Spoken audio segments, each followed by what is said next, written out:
queridos, graça e paz. Amém. Queridos, o texto é Tito, capítulo 2.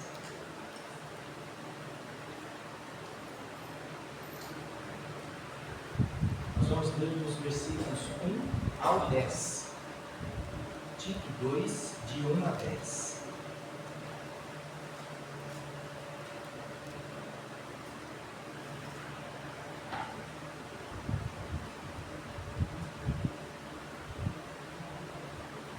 Diz assim a palavra do Senhor: Tu, porém, fala que convém a sã doutrina, quanto aos homens idosos, que sejam temperantes, respeitáveis, sensatos, sadios na fé, no amor e na constância.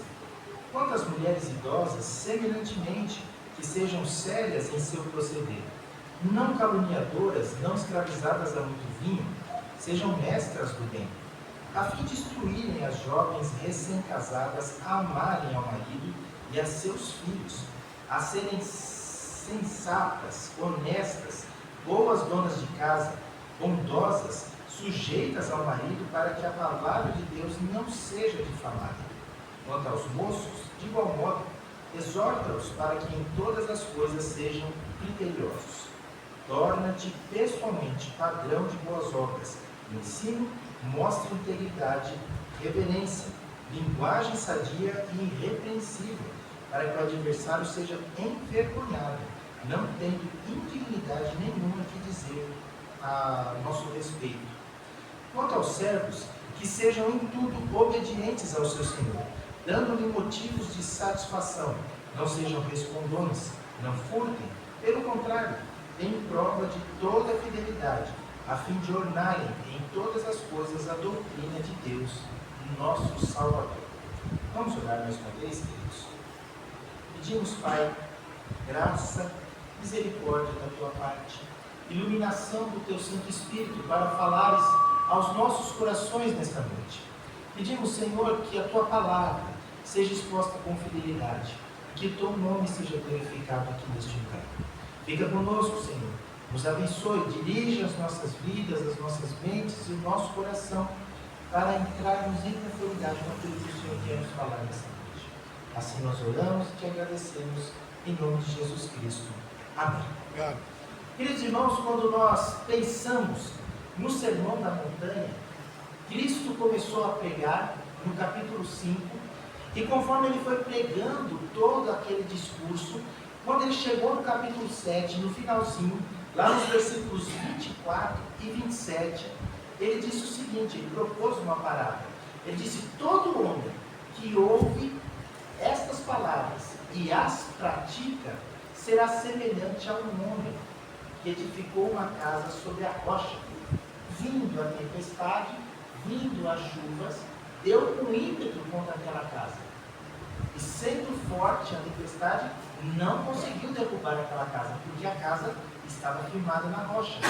Porém, todo aquele que ouvia esta mensagem e não a praticava, era semelhante a um homem que edificava sua casa sobre areia. Vinha a chuva, os ventos, e davam com ímpeto contra aquela casa. E ela era derrubada, porque ela não tinha firmeza, ela não tinha alicerce, irmãos. E assim, queridos, é a doutrina, a sã doutrina na vida cristã. Sem ela, a vida da igreja, a igreja cristã, desmorona. A vida cristã acaba desmoronando. Por quê? Porque ela não tem fundamento sólido que a sustente na hora da adversidade.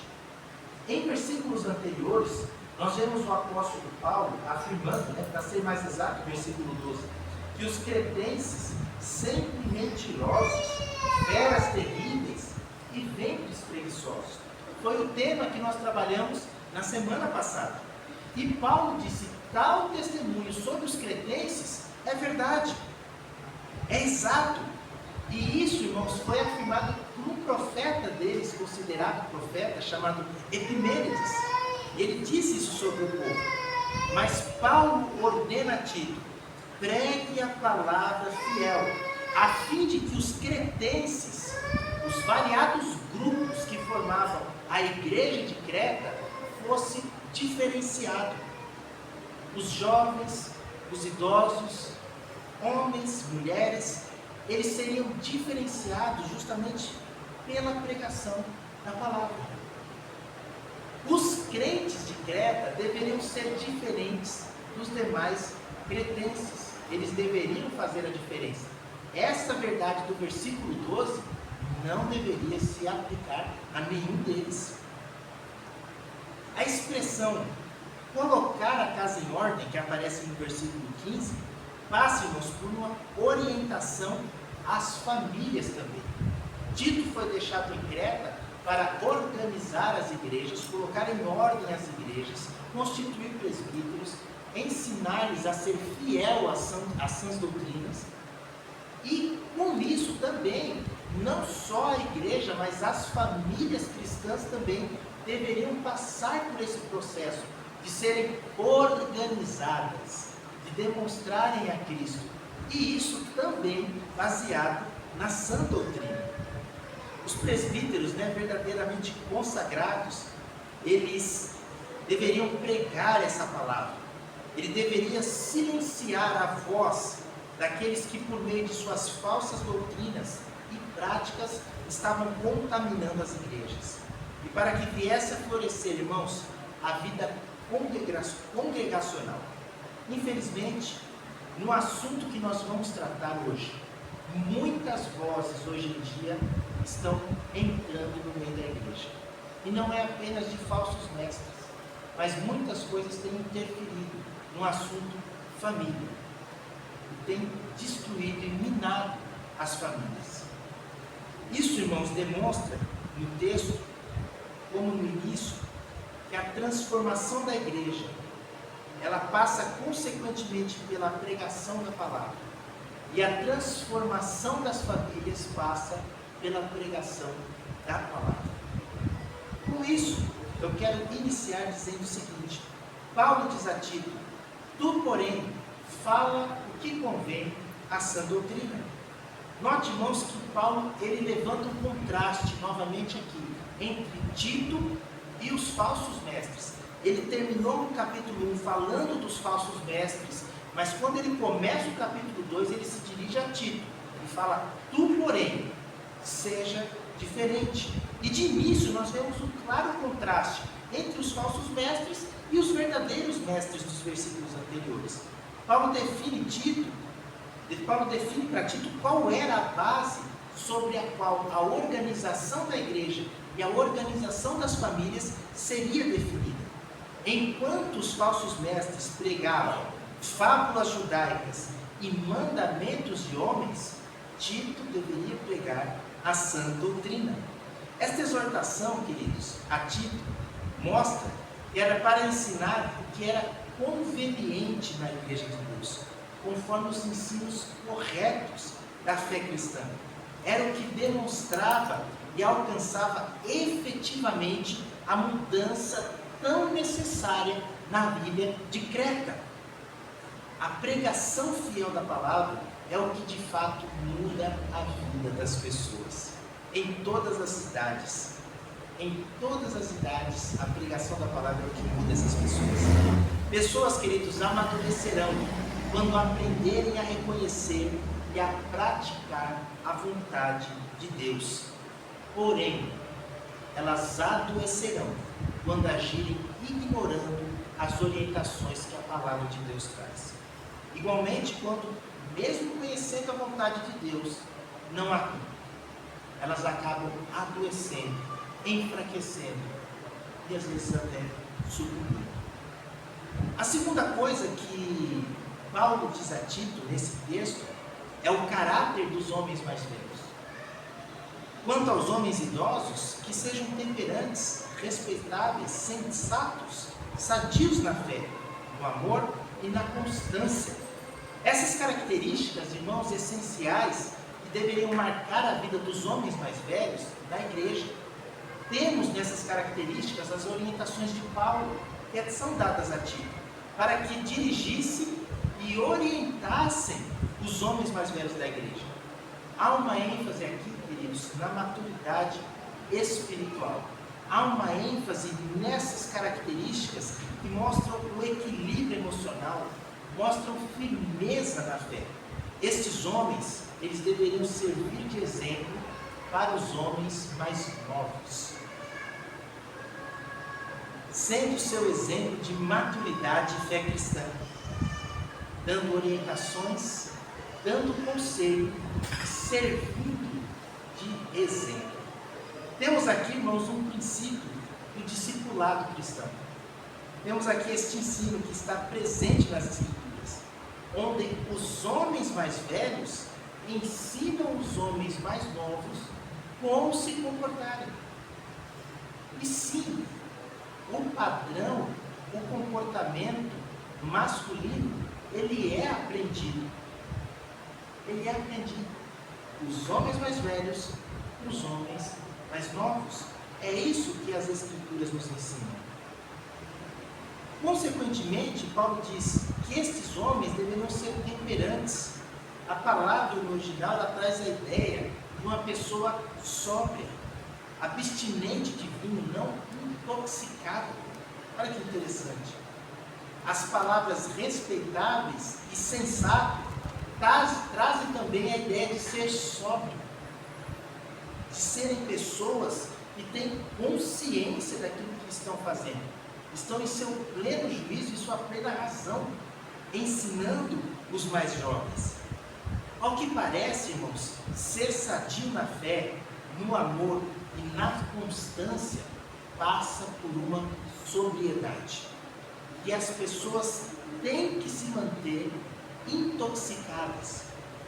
Esta, irmão, é justamente a ideia de não ser controlado pelo vinho, mas ser cheio do Espírito Santo, que Paulo escreve no capítulo 5 de Efésios, versículo 18, onde ele diz: não vos embriagueis com vinho, onde há dissolução, mas enchei-vos do Espírito Santo.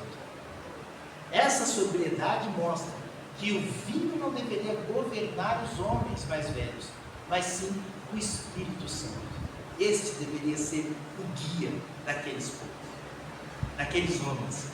Essas qualidades, queridos, apontam para um ponto comum: a tranquila serenidade de um homem maduro, na qual a palavra é a conduta, a convicção que ele tem, a ação entra em consonância com aquilo que é dito. Aquilo que é dito é praticado, é feito. Não há liberdade no texto, irmãos, para que os homens mais velhos percam o senso.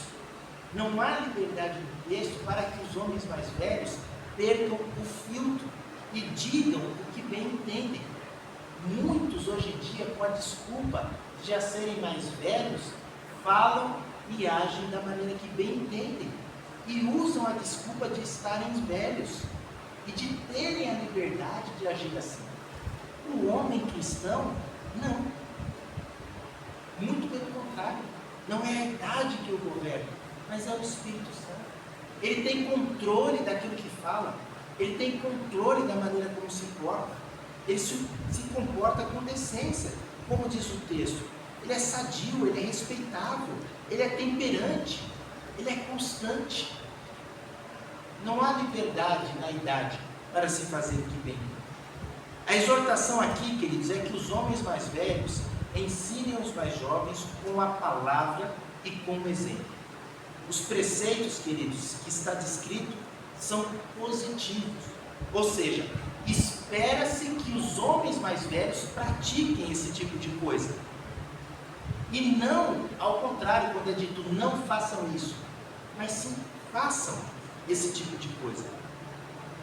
A orientação aqui é não deixe de fazer algo, pois isso está implícito, mais do que faça.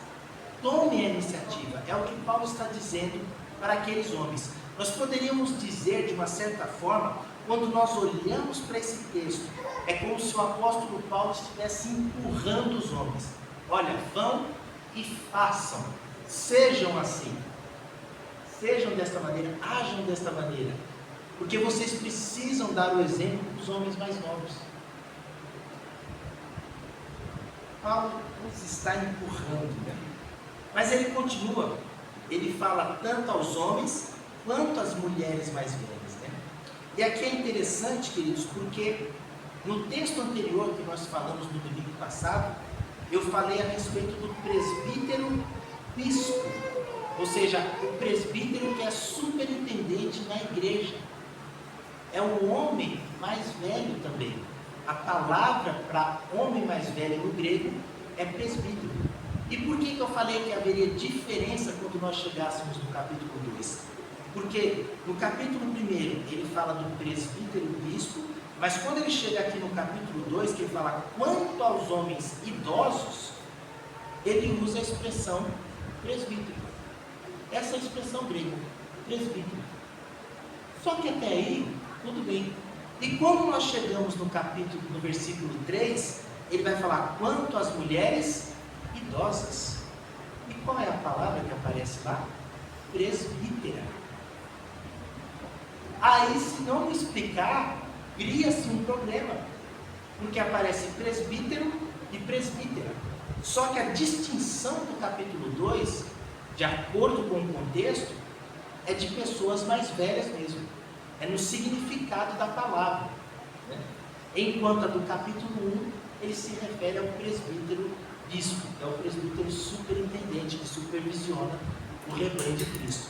Então, basicamente, essa é a diferença que nós frisamos aqui.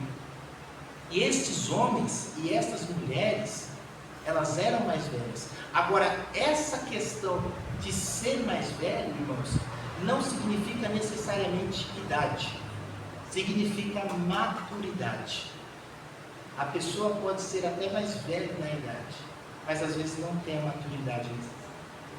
E a pessoa pode ser nova e tem a maturidade necessária. Por isso, a ideia de ser mais velho, aqui a ideia da palavra presbítero, não é apenas na idade, mas na maturidade. Então ele fala, quanto aos homens mais velhos, sejam maduros na fé. Quanto às mulheres mais velhas, também sejam maduras na fé. Porque ele usa a expressão semelhantemente do versículo 3. De igual modo aos homens, né? As mulheres têm as suas responsabilidades, onde essas características deveriam distinguir as mulheres mais velhas. O papel das mulheres mais velhas, queridos, era ser modelo de conduta cristã às mulheres mais novas. E isso deveria ser notório. A importância de serem influências piedosas para as mais jovens é muito forte também nesse texto. Aqui, mais uma vez, a importância do discipulado é ressaltada, onde as mulheres ensinam as mulheres e os homens ensinam os homens. Mulheres ensinando mulheres a serem mulheres e homens ensinando homens a serem homens. O comportamento, irmãos, como eu disse, sim, ele é aprendido. É o que as Escrituras nos orientam. Nós fomos ensinados. Eu fui ensinado a ser homem, ensino meus filhos a serem homem. As mulheres ensinam suas filhas a serem mulheres, e elas vão ensinar as filhas delas a serem mulheres. É sim um comportamento aprendido, é o que as Escrituras nos ensinam. E quando nós não ensinamos, perde-se a identidade, fica-se confuso, sem saber o que é. Tem um monte de homens sem saber se é homem, sabe ainda onde chegou, não sabe onde quer chegar. Mulheres que não sabem onde estão, querem chegar, porque não aprenderam, não foram ensinadas. Veja aquilo que as Escrituras estão nos mostrando. É essencial, irmãos, ensinarmos. O comportamento é aprendido. As mulheres mais novas aprendem a ser mulher com as mulheres mais velhas. É um princípio bíblico. E uma verdade que algumas vezes é negada aí fora. E às vezes até dentro da igreja. Né? Irmãos, temos 3 orientações que são ressaltadas aqui para as mulheres mais velhas.